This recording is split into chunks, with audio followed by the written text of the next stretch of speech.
Hi everyone. ഈ question real numbers ചാപ്റ്ററിലെ question number 5 ആണ്.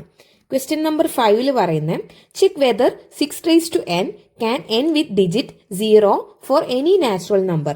6n 0 എന്ന നാച്ചുറൽ നമ്പറിൽ എൻഡ് ചെയ്യുന്നുണ്ടോ നോക്കാൻ. അപ്പോൾ ജസ്റ്റ് ഫസ്റ്റ് സ്റ്റാർട്ടിങ് നോക്കുകയാണെങ്കിൽ ഒരു എക്സാമ്പിൾ എടുത്തിട്ട് നമുക്ക് ജസ്റ്റ് ചെയ്ത് നോക്കാം. നമുക്ക് ജസ്റ്റ് ഒരു എക്സാമ്പിൾ ടേക്ക് ചെയ്യാം.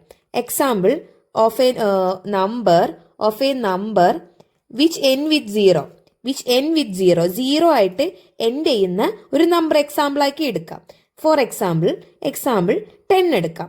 10 എടുക്കുമ്പോൾ അതിനെ പ്രൈം ഫാക്ടറൈസ് ചെയ്യുമ്പോൾ എന്ത് വരും? 10, 2, 5, 5. 2 into 5, right? Then 100 is also prime factorization. 2 into 5 into 5.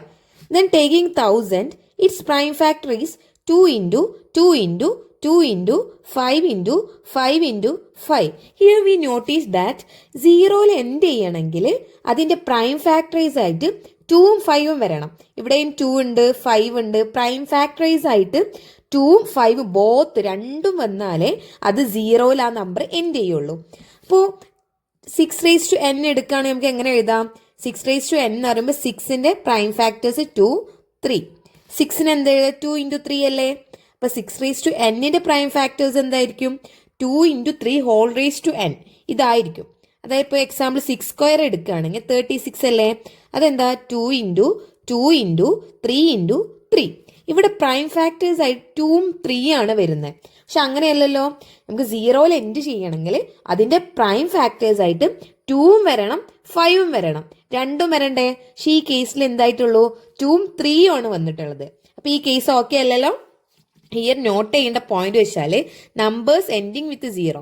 Numbers ending വിത്ത് 0 വെച്ചിട്ട് അവസാനിക്കുന്ന നമ്പേഴ്സ് ഹാസ് ബോത്ത് 2 and 5 രണ്ടും വേണം. 2ഉം 5ഉം ഫാക്ടേഴ്സ് ആയിട്ട് 2 and 5 ആസ് പ്രൈം ഫാക്ടേഴ്സ് ആയിട്ട് 2ഉം 5ഉം വേണം. അങ്ങനെയാണെങ്കിലേ അതിൻ്റെ നമ്പർ 0യിൽ എൻഡ് ചെയ്യുള്ളൂ. പക്ഷെ ഈ കേസിൽ അങ്ങനെയാണോ? ഇവിടെ 6n എന്ന് പറഞ്ഞാൽ 2 into 3n അല്ലേ? അപ്പോൾ ഇവിടെ 2, 3ഉം ആണ് ഫാക്ടേഴ്സ് ആയിട്ട് വരുന്നത്. അപ്പോൾ ഇവിടെ എന്താ? ഇവിടെ 5 ഇല്ല. അപ്പോൾ here doesn't have 5 as a prime factor. Prime factor ആയിട്ട് 5 ഇല്ല. സോ എന്താണ്? 6n cannot end with 0. Therefore